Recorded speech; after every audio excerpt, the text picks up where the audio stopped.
네, 문을 열면서 말씀을 드렸던 것처럼 정부의 부동산 대책 어제 새롭게 나온 게 있습니다. 그래서 전문가들은 어떻게 보는지 풀어봐야 되는 시간 마련했습니다. 오늘은 부동산 썰전으로 준비를 했고요. 정부와 서울시 부동산 국민 대토론회에서 핫했던 두 분을 스튜디오에 모셨습니다. 진미윤 명지대학교 부동산대학원 교수, 김재경 투미 부동산 컨설팅 소장 스튜디오에 모셨습니다. 두 분 어서 오십시오. 네, 반갑습니다. 자, 먼저 교수님, 지난번에 부동산 대토론회 굉장히 길게 이어졌었잖아요. 그런데 보통 그런 토론회 하면 아무도 안 보는데 당시에는 동시 접속자라든지 굉장히 많았어요. 네. 그런데 당시에 교수님께서 굉장히 눈길을 많이 끌으셨던 것 같아요. 어떤 역할을 하셨었습니까? 흔히 이제 우리가 정통적인 관료분들께서 문제를 짚고 해법을 제시하는 것보다 저는 사실은 국민의 한 사람이잖아요. 그래서 국민의 한 사람으로서 이런 문제는 좀 해결을 해야 되겠다라는 관점에서 얘기했기 때문에 좀 너필이 되지 않았을까라고 생각을 합니다.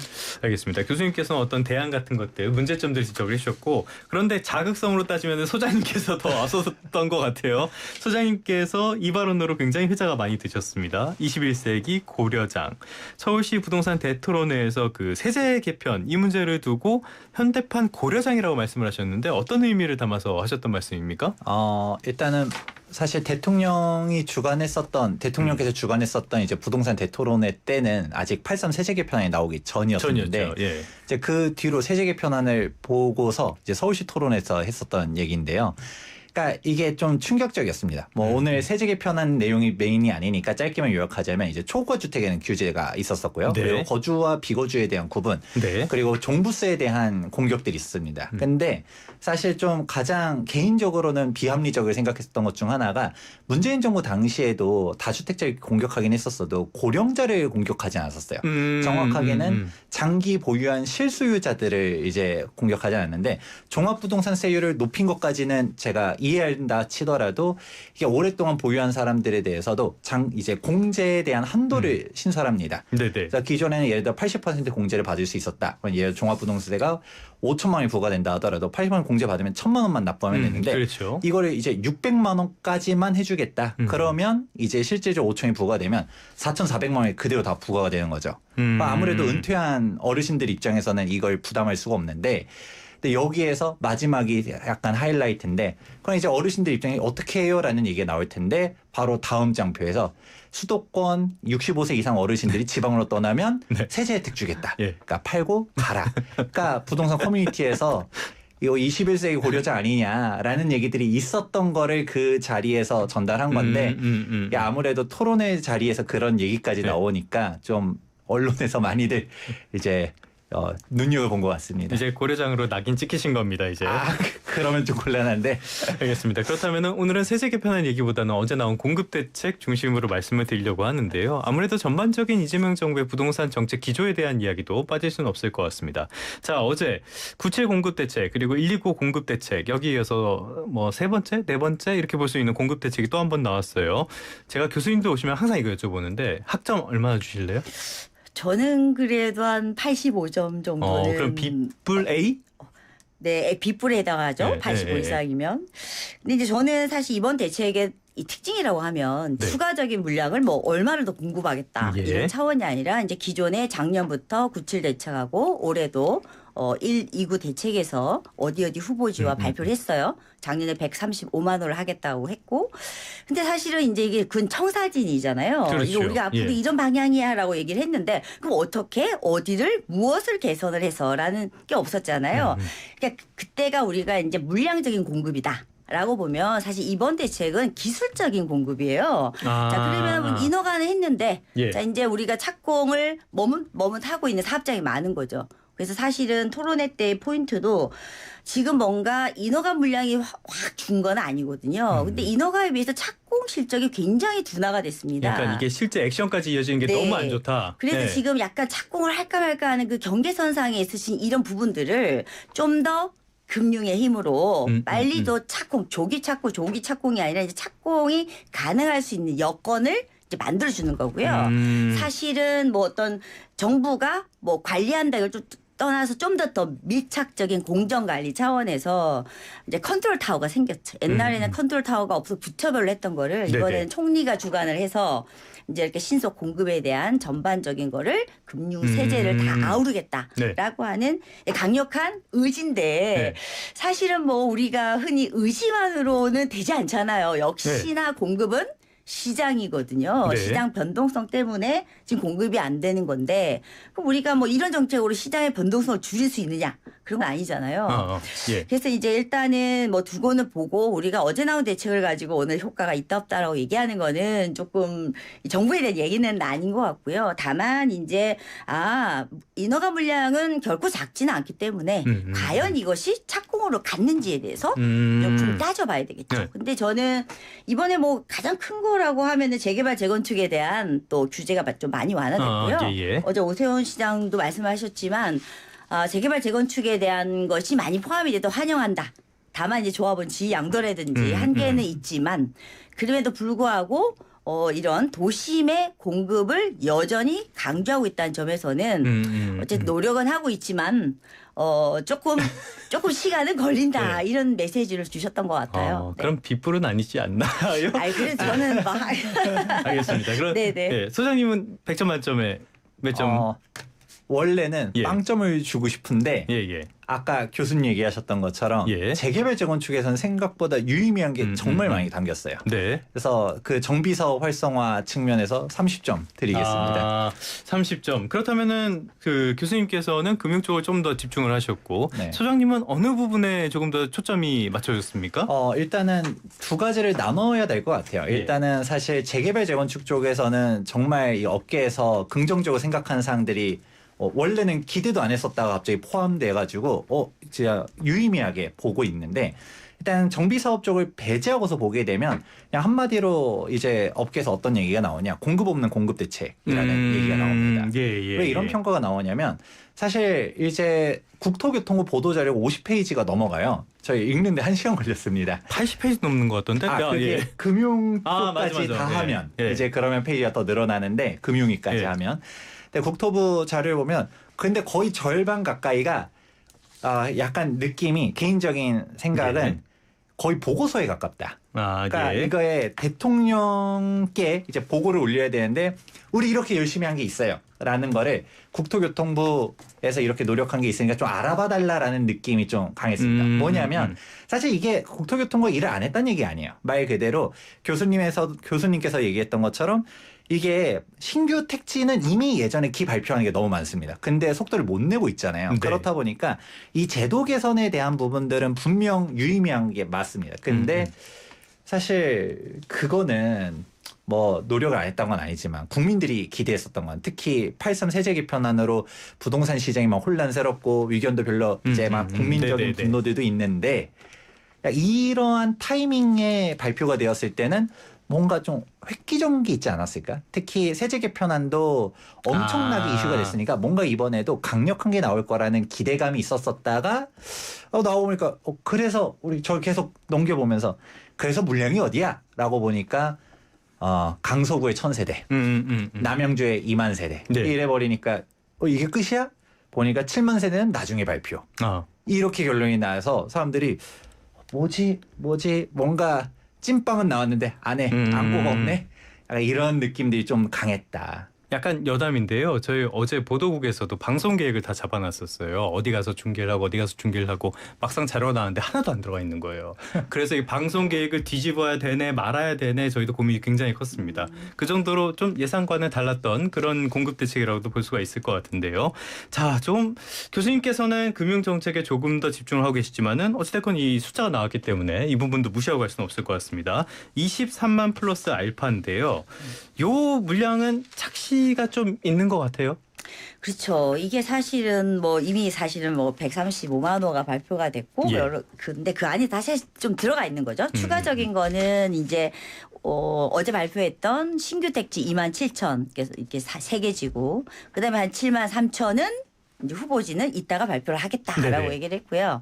이제 나머지 13만 호 정도 부분들은 기존에 이제 추진했던 이런 것들에 대한 좀 속도전으로 이제 풀어본다고 하는데 사실 이 23만 호의 사실 의미를 정부가 좀 더 풍부하게 설명을 해줬어야 될 것 같아요. 왜냐하면은 지금 민간 착공이나 뭐나 지금 굉장히 병목이 많잖아요. 그렇죠. 막힘 현상이 예. 많은데 이 23만 호가 효과가 있다 없다가 아니라 이 23만 호에 대한 금융 지원과 이렇게 여러 가지 절차적인 획기적인 간소화가 향후에 있을 민간의 어떤 마중물 역할을 하는 거죠. 그러니까 이 23만 호를 물량으로 볼 것이 아니라 이제 기존에 막힌 흐름들을 좀 풀어는 그러니까 통로를 좀 더 열어놓는 역할이라고 사실 저는 네네. 확인했거든요. 그러니까 단순하게 23만 원, 아유 뭐 이렇게 우리가 100만 원 막 이렇게 하다가 굉장히 거리가 멀 수 있어요. 그래서 약간 보도자료 내용은 많고 뭔가 하고자 하는 의지는 강한 반면에 이제 우리가 충분히 그걸 이해를 하고 정부 의도를 또 따라가는 거는 좀 더 시간이 또 걸리지 않을까 싶습니다. 네.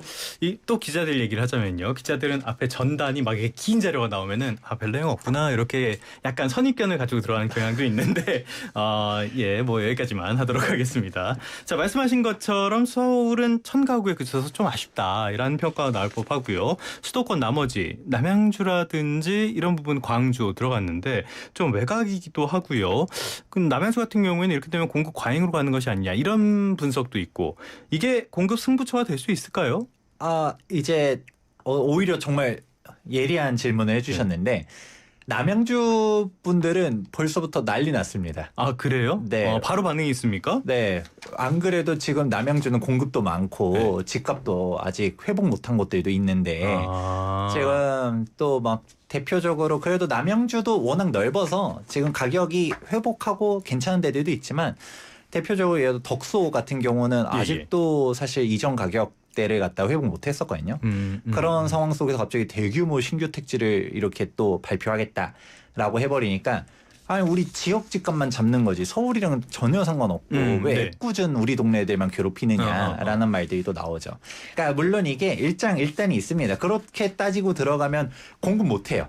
그러니까 결국은 서울 인근의 중요한 곳에다 공급해야 되는 그런 필요성들이 있는 거고 어디에다가 발표해도 다 불만들은 있겠지만 근데 일단은 남양주 주민들은 또 싫어하는 부분들은 물론 있고 어쩔 수 없죠. 네. 저는 여기서 약간 반론을 제기하고 싶은데요. 네네. 이제 물론 사실 거주하신 주민들은 당장의 불만이 있을지 몰라요. 근데 우리가 뭐 한 몇 년 전만 생각해 보면 결국은 공급은 인프라거든요.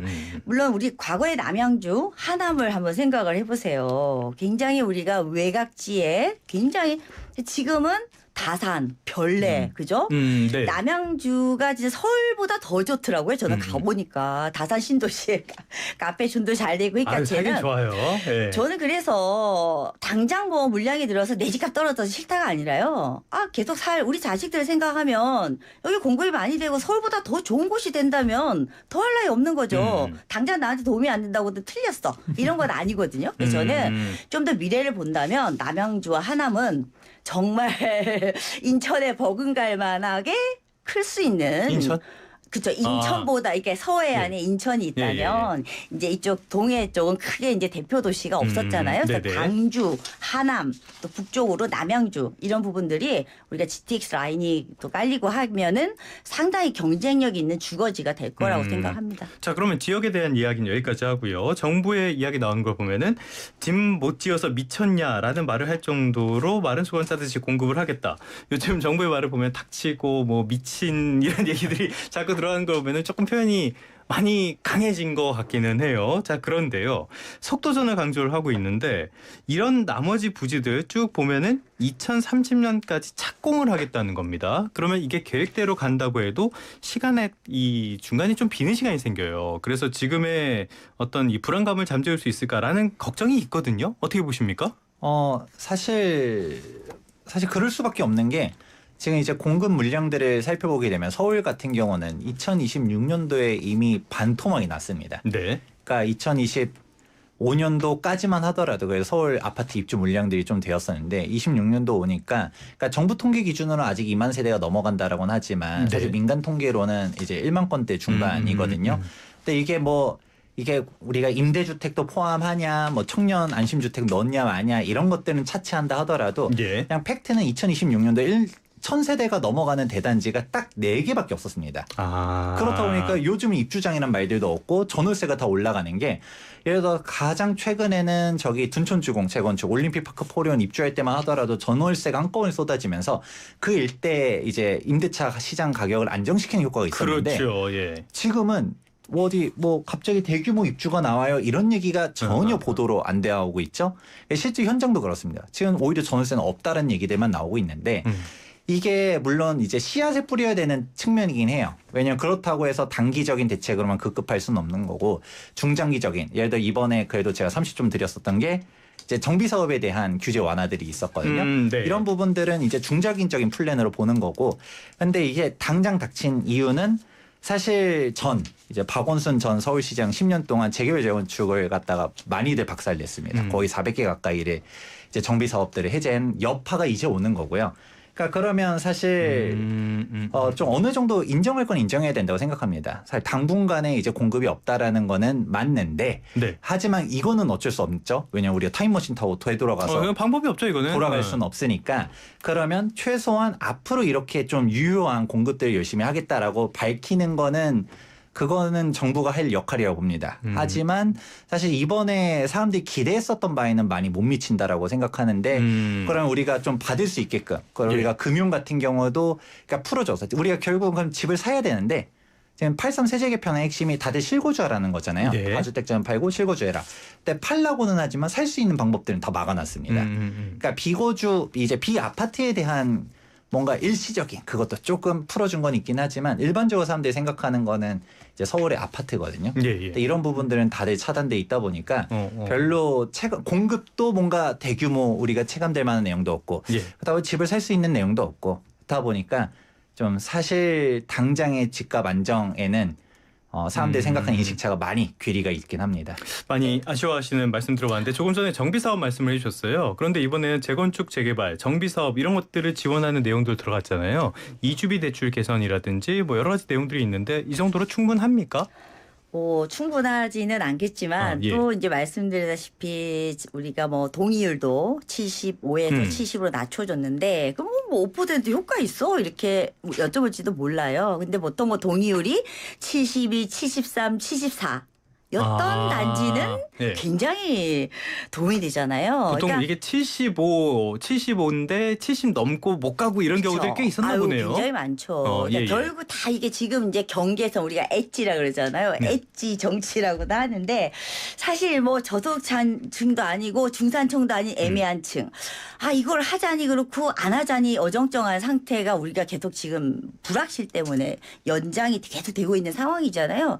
이런 상황에서 이 조금만 1, 2%라든지 여러 가지가 많이 도움이 크게 될 것 같고요. 물론 그렇다고 전혀 안 되던 곳들이 뭐 이걸로 뭐 갑자기 되고 이런 건 아닌 거죠. 예. 다만 우리가 이제 이번 대책에서 전반적으로 우리 소장님 또 말씀을 주셨지만 저는 이제 과거에 우리가 이제 매스 프로덕션이라고 하잖아요. 대량, 대규모.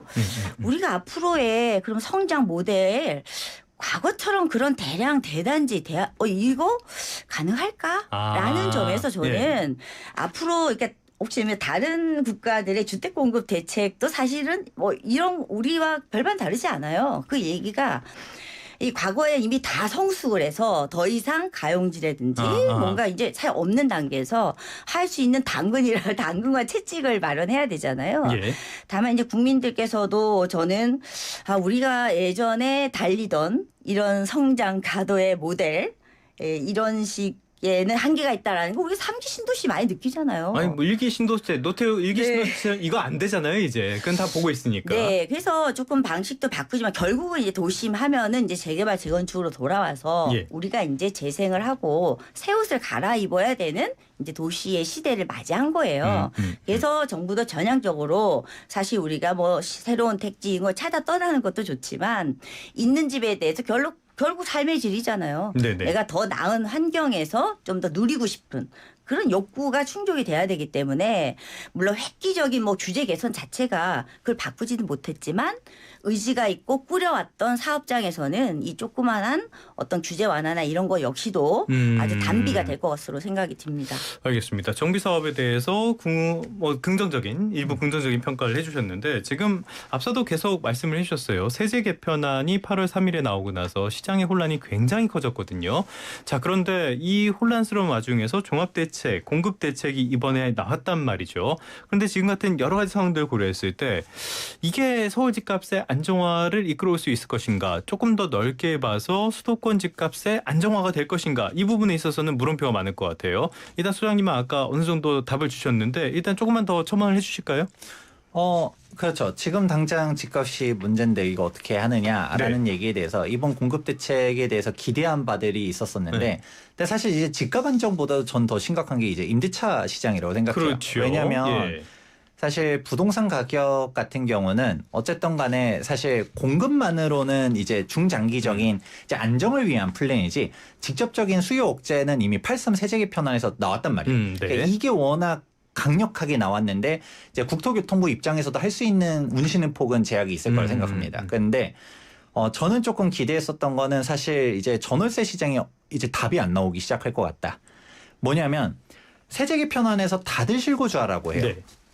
그러면 이제 다 실거주하면 임대차 공급은 누가 해주냐라는 얘기가 나왔었고 그렇죠. 그래서 국토교통부 뭔가 보도 자료에서 임대차 시장에 대한 대안이 좀 나올 거라고 기대했었고 실제로 타이틀을 보게 되면 이제 주택 신속 공급도 얘기가 있었지만 이제 임대차 시장에 대한 안정 방안이라는 내용들도 타이틀에 부제로 있었습니다.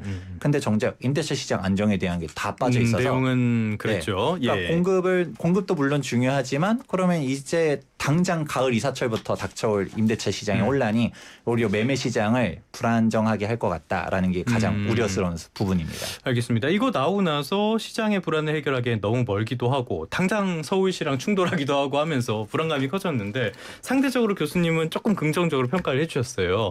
그런데 지금의 집값 불안, 지금의 임대차 시장 불안, 이게 가라앉힐 수 있을지에 대해서는 약간 다르게 말씀하실 것 같거든요. 어떻게 보십니까? 뭐 사실은 어떤 제도나 정부의 노력만으로 시장을 다스리기는 어렵죠. 예. 근데 다만 이제 우리가 이제 그 보다 나은 곳을 찾고 또 이동 수요가 굉장히 큰데 이제 제도가 가로막힌다는 점에서 이런 여러 대책에도 불구하고 이제 국민들이 좀 실망스러운 것 같고요. 어쨌든 뭐 이걸 계기로 계속 타이트하게 뭐 세제나 금융이나 공급 착공 같은 거 관리를 해야 되겠는데 쉽지는 않죠. 그래서 불안감을 해소한다기보다 가장 불안감은 이제 사다리 끊어졌어 이거잖아요. 그렇죠. 예. 집 살려는데 돈도 안 빌려줘. 이거 이게 힘들잖아요. 네. 그래서 이번에 이제 우리 청년 미래 보금자리론이 뭐 비아파트 뭐 4억 이하 이렇게 나왔는데 또 논란이 있을 수 있어요. 뭐 4억짜리 집이 어딨어라고 얘기를 하지만 이건 2부에서 조금 더 자세히 이야기 나눠보도록 하겠습니다. 그러니까 어쨌든 이런 뭐 주거 사다리를 완전히 복원하는 건 아니지만 뭔가 내가 디딤돌처럼 나갈 수 있는 단계의 주거 대안이 있어야 되는데 대안이 사실은 뭐죠? 없지 않습니까? 그래서 대안을 많이 만드는 게 그게 생태계죠. 네. 알겠습니다. 저희가 1부는 여기에서 줄이도록 하겠습니다. 1부는 전반적인 큰 그림들 살펴봤고요. 2부에서는 최근에 가장 이슈가 되는 게 대출 문제인 것 같아요. 그래서 금융대책 그리고 조금 전에 교수님께서 언급해 주신 청년대책 이 부분에 조금 더 집중해서 살펴보도록 하겠습니다.